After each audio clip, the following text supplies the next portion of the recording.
രണ്ട് നിലയിൽ നമ്മളെല്ലാം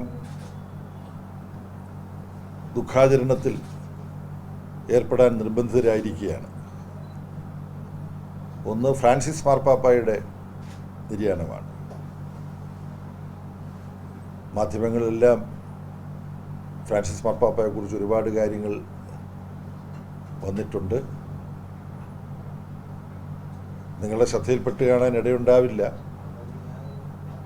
ഫ്രാൻസിസ് മാർപ്പാപ്പ തൻ്റെ ദൗത്യം പോപ്പ് ഫ്രാൻസിസ് എന്ന പേരിൽ നിർവഹിച്ച് തുടങ്ങി. അദ്ദേഹത്തിൻ്റെ ഒന്ന് രണ്ട്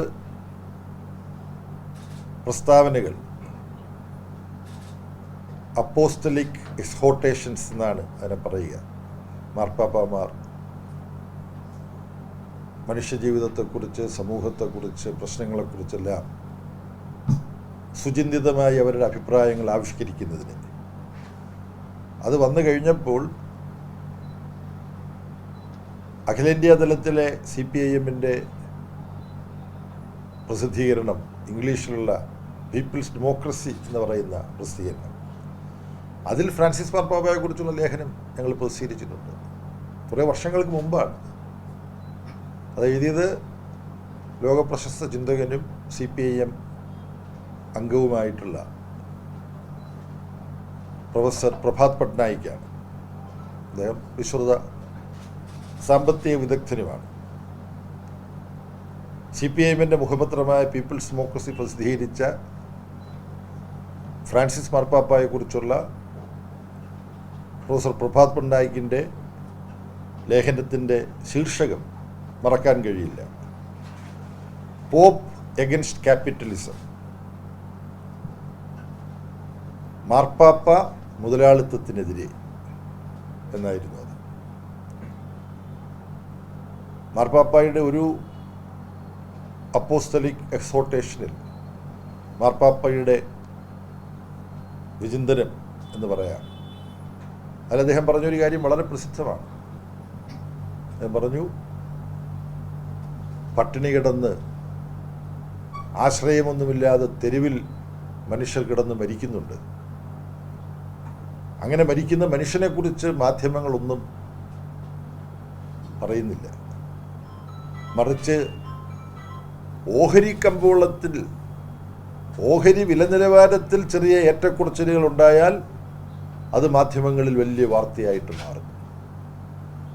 ഞാൻ മാധ്യമപ്രവർത്തകരോടാണ് സംസാരിക്കുന്നതെന്ന് ഞാൻ മറന്നുപോയിട്ടില്ല. നിങ്ങളെക്കുറിച്ചൊന്നുമല്ല മാർപ്പാപ്പ പറഞ്ഞു. പൊതുവിൽ മാധ്യമ മാനേജ്മെൻറ്റിൻ്റെ സമീപനം, മനുഷ്യൻ്റെ ദയനീയമായ അവസ്ഥ മാധ്യമങ്ങൾക്ക് ശ്രദ്ധിക്കാൻ പറ്റുന്നില്ല എന്നുള്ളത് ഇതിനേക്കാളും ശക്തമായ ഭാഷയിൽ ഒരാൾക്ക് പറയാൻ കഴിയില്ല. ഇതൊക്കെ ഉദ്ധരിച്ചുകൊണ്ടാണ് പ്രഭാത് പട്നായിക്ക് എഴുതിയത്. പാർട്ടിയുടെ മലയാളത്തിലുള്ള സൈദ്ധാന്തികവാരിയായ ചിന്തയിൽ ഈ എളിയവനും ഫ്രാൻസിസ് മാർപ്പാപ്പയെക്കുറിച്ച് എത്രയോ വർഷങ്ങൾക്ക് മുമ്പ് ലേഖനം എഴുതിയിട്ടുണ്ട്. അന്ന് വല്ലതും സംസാരിച്ചു. CPIM-ൻ്റെ പ്രസിദ്ധീകരണത്തിൽ ഒരു മാർപ്പാപ്പയെക്കുറിച്ച് എഴുതുകയോ അതൊരു അസാധാരണമായ കാര്യമാണ്. എന്തുകൊണ്ടാണ് അസാധാരണമായ കാര്യം സംഭവിച്ചത്? ഫ്രാൻസിസ് മാർപ്പാപ്പ അസാധാരണനായിരുന്നു. എല്ലാ മതങ്ങളും, ക്ഷമിക്കണം, എല്ലാ സംഘടിത മതങ്ങളും, ഇൻസ്റ്റിറ്റ്യൂഷണലൈസ്ഡ് റിലിജിയൻ, സ്ഥാപനവൽക്കരിക്കപ്പെട്ട മതങ്ങൾ പൊതുവിൽ സ്ത്രീ തുല്യതയെ അംഗീകരിക്കുന്നില്ല. അതാണ് നമ്മൾ കണ്ടുവരുന്നത്. സമൂഹവും അംഗീകരിക്കുന്നില്ല. ഇവിടെ ഇപ്പോൾ പത്രലേഖകരെല്ലാം ഇരിക്കുന്നുണ്ട്. ആകെ ഒന്നോ കഷ്ടിച്ച ഒരാളാണുള്ളത്, ഒരു വനിത. അപ്പോൾ നമ്മുടെ സമൂഹത്തിലെല്ലാം കാണാം. പക്ഷേ സ്ത്രീ തുല്യതയ്ക്ക് വേണ്ടി വാദിക്കുക മാത്രമല്ല, കൃത്യമായ ഇടപെടൽ നടത്തിയ ആളാണ് ഫ്രാൻസിസ് മാർപ്പാപ്പ. വത്തിക്കാൻ സിറ്റി സ്വതന്ത്ര രാഷ്ട്രമാണ്. ഇപ്പോൾ ഡൽഹിയിൽ പോയി കഴിഞ്ഞാൽ വത്തിക്കാൻ്റെ ഡൽഹിയിലുള്ള എംബസിയിൽ ഞാൻ പോകും. ഫ്രാൻസിസ് മാർപ്പാപ്പയോടുള്ള അനുശോചനം അവിടെ രേഖപ്പെടുത്താനുള്ള ക്രമീകരണമുണ്ട്. ഞാൻ 28-ാം തീയതി ഡൽഹിയിൽ പോയി കഴിഞ്ഞാൽ ആദ്യം ചെയ്യുന്ന കാര്യങ്ങളിലൊന്നതാണ്. ഞാൻ പറഞ്ഞു വന്നത്, വത്തിക്കാൻ സിറ്റിയുടെ ഭരണശ്രേണിയിൽ സ്ത്രീകൾ ഒരിക്കലും വന്നിട്ടില്ല.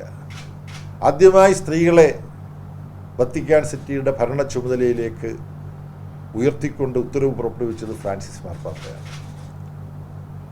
അപ്പോൾ ധീരമായി പല കാര്യങ്ങളും പറയുകയും പറയുന്ന കാര്യങ്ങൾ ചെയ്യുകയും ചെയ്ത ഫ്രാൻസിസ് മാർപ്പാപ്പയുടെ നിര്യാണം യഥാർത്ഥത്തിൽ പുരോഗമന പ്രസ്ഥാനത്തിനൊരു നഷ്ടമാണ്. കത്തോലിക്ക സഭയ്ക്ക് മാത്രമല്ല, കത്തോലിക്ക സഭ പലതലത്തിൽ അദ്ദേഹത്തെ കാണുന്നുണ്ട്. പോട്ടെ, അതിലേക്ക് ഞാനിപ്പോൾ കിടക്കുന്നില്ല. അപ്പോൾ ഫ്രാൻസിസ് മാർപ്പാപ്പയുടെ വേർപാടിലുള്ള ദുഃഖം രേഖപ്പെടുത്താൻ ആദ്യമായി ഞാൻ ബാധ്യസ്ഥനാണ്.